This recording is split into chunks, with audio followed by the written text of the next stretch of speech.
Vladimir Putin, President of the Russian Federation, Excellencies, Heads of State and Government, distinguished delegates, I would like to express my sincere gratitude to President Oduu ammee marii dhoksaa har'aasheetti har'aan tana gaggeeffame irratti Dr. Abiy fi Abdul Fattah Siisiin akkana wal maddii dhaabbatanii jechuudha. Dantaan diinassi garreen footuus fiddeessi afoo dhaabti. Suuraan Dr. Abiy fi Abdul Fattah Siisiin ajandaa miidiyaa Soomaaliitii fi miidiyaa Masrii taa'aa oole har'aan tana.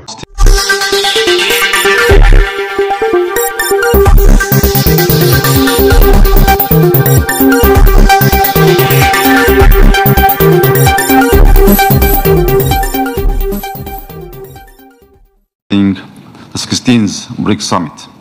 This gathering represents hope in our pursuit of effective multilateralism to address the pressing global challenges we face today. As the newest member of the BRICS family, Ethiopia is prepared to engage constructively in fostering a multilateralism that serves both developed and developing nations, anchored in the principle of equity. Our world is rapidly evolving with a multitude of crises that demands wisdom and thoughtful approach. Excellencies, it is crucial to acknowledge that economic growth in developing countries is often challenged by unfair global financial systems. The imbalances in our global economic framework are driving rising inequality, inflation, and unemployment, making collective efforts more urgent than ever. The calls for climate action and climate finance continue to be ignored even as the crisis deepens. In the middle of these challenges, however, I see a tremendous opportunity in BRICS. With its collective voice representing nearly half of the global population and over a third of global GDP, BRICS has the potential to be a transformative force for a more equitable world order.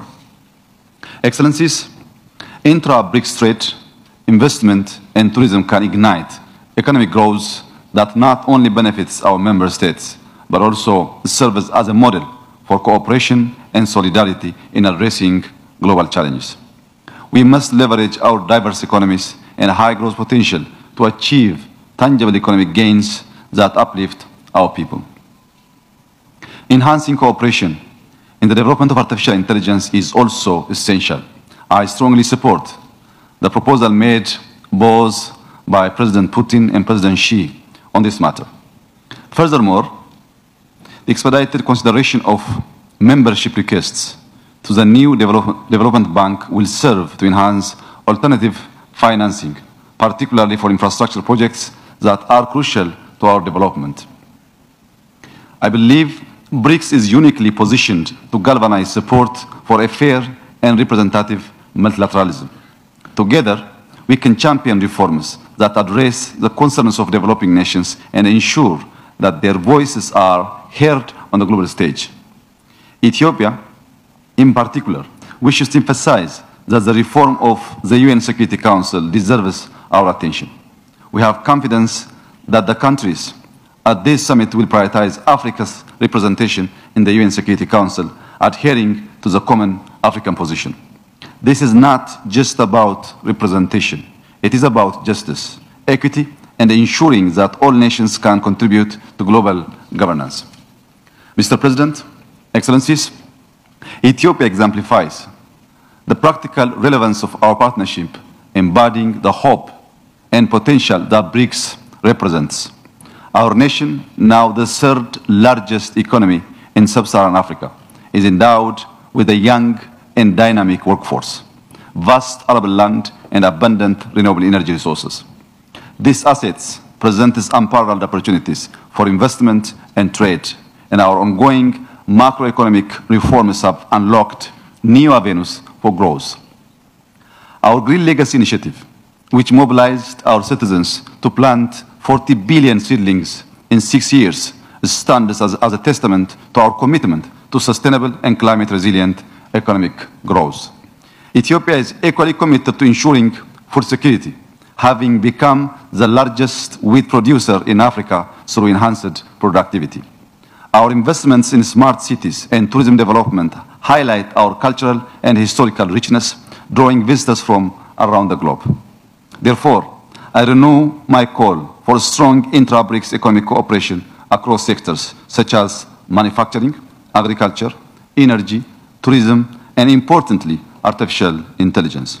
As I conclude, let me assure you, Excellencies, of Ethiopia's unwavering commitment to actively participate in realizing our shared vision for a brighter future.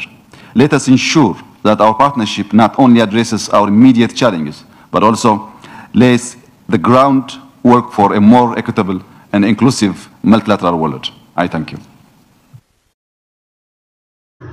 Keessattuu Soomaaliin faani oliigat ooftee jechuun ajandaa godhatanii laal galgala kanallee koomantiin jala yaatu fi yaadni adda addaa akkana laal dubbiin siyaasaa isiniin gallee isin akkanatti abdufattaa ila horiitanii kun akkana jaan jechuudha warri silaa isaan hin deeggarre Itoophiyaa deeggaru kanaaf ajandaa ajaa'ibaa baasaniif an Dooktar Abiyyi dhugumaaniin quudheef jechuudha.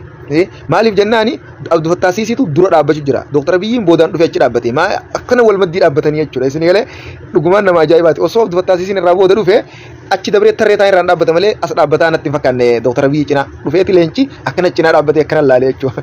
Ajandaa biyyoota lamaanii ta'ee jira jechuudha. Akkana hedduu nu gammachiise.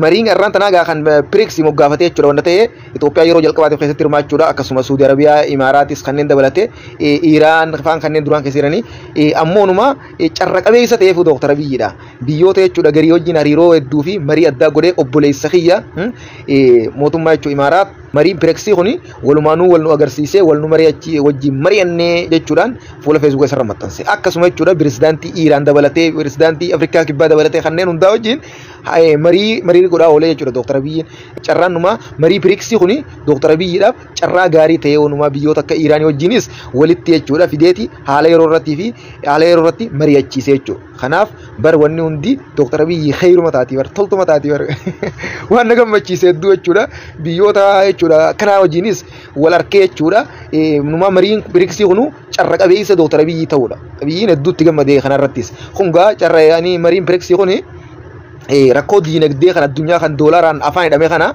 namu jechuudha maallaqa isaatiin akka jechuudha waan fedhe bitatu kana furuufi kun baay'ee waan gaariidha. Kanatti aansuudhaan Itoophiyaa jechuudha humni waraanaa hungiyaa miti Itoophiyaan biyya guddatte waan ta'e jechuudhaan humna waraanaa haaree ammaasis leenjisaa jiran jechuudha fiidiyoodhaan oduu galgala irratti isiniif hin gabaasaa jechuudha fiidiyoon isiniif daawuu kallattiin akka ajaa'ibatti leenjii ajaa'ibaa kan jiran humnoota haaree jechuudha kan sabaa sablammii hunda keessaa walitti qabame waan baay'ee gaariidha. Itti aansuudhaan lolli raayyaa ittisa biyyaatiif fannoo gidduu deemaa jiru akkuma ajaa'ibatti itti fufee jira ammallee fannoon irraan tana magaalaa takka keessa akka jechuudha hawaasa hunda baaftee hiriira baasaa jirti raayyaalleen ejjennoo ajaa'ibaa tarkaanfii cululuqaa irra fudhachaa jira kunis baay'ee gaariidha hedduu ajandaan irraa waan nama gammachiisaati. Kanatti aansuudhaan oduma gammachiisaa ammaasis abbaan qabeenya Oromoo yaadataa Junaydii kan duraanuu nama hunda yaadatu jechuudha maqummaan isaatu yaadataa nama hunda yaadata sooreysi jechuudha mana barnootaa gaara mul'ataa baddannutti ijaaree jechuudha kan sadarkaa tokkoffaa jechuudha birrii miliyoona 60 jechuudha ijaaree xumuruudhaan ABC'see jira irraan tana maasha Allah yaadataan inni nu yaadataadha dhaloota hunda yaadata akka dhaloonni dhufullee jechuudha yaadatu yaadannoo yaadataa jedhamu ibbootatti hambisee jira wallahi na jechuudha hedduu rabbiin qabeenya gubbarraa naa dabaluuf yaadataa kana waan hedduu na gammachiisa isaa inni dhugumaan yaadataadha sooreysi yaadataan dhugumaan yaadata waan hunda yaadata tan dhuftullee yaadataa jechuudha. Kanaaf rabbi qabeenya isaa gubbarraa naa dabaluuf qabeenya akkanaa kana ilmi namaa hundi ni hawwaa beeki kana hawwuun baay'ee gaariidha yaa rabbi qabeenya akkanni anama akkanatti karaa hundarra khayirratti baasuun ta'a jettee nama qabeenya isaa khayirra baasu garte qabeenya akka isa hawwuun dandeessa karaa hamtu irratti baasu ofa hawwuun dandeenya malee baay'ee gaariidha. Kanatti aansuudhaan arra oduun biyya alaa maruma jechuudha BRICS kan jechuudha Dooktar Abiyyiidhaaf carra qabeessa guddaa ta'e kanaaf oduun irraa qabanne kana fakkaata.